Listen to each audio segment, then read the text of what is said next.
ఇలా మనం చారు ఎట్లా తయారు చేసుకుందాం. ఇంట్లో రెడీగా పప్పు ఉంది కానీ చారు లేదు. చారు అంటే చారు రెడీ చేస్తున్నాం. ముందుగా ఆయిల్ పోసుకున్నాం.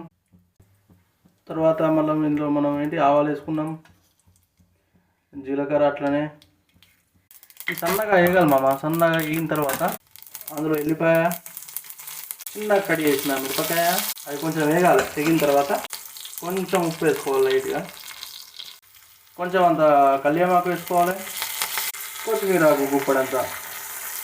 ఇది మంచిగా వేగాలమ్మా. వేగిన తర్వాత మనం పచ్చిగా పెట్టుకున్న చింతపులుసులో కొన్ని ఉల్లిగడ్డలు వేసుకోవాలి పచ్చిగా. అందులో మనం ఫోన్లు కాకుండా ఇందులో వేసుకోవాలి. ఇవి మంచిగా గొల్లకింత పసుపు వేసుకోవాలి చిటికడంతా. అది కొంచెం కలుపుకున్న తర్వాత మొత్తం వేగిపోతుంది. మన పోపు అనేది మొత్తం వేడెక్కిన తర్వాత ఇప్పుడు ఈ పులుసుని అలా పోసుకోవాలి. ఇక చారు రెడీ.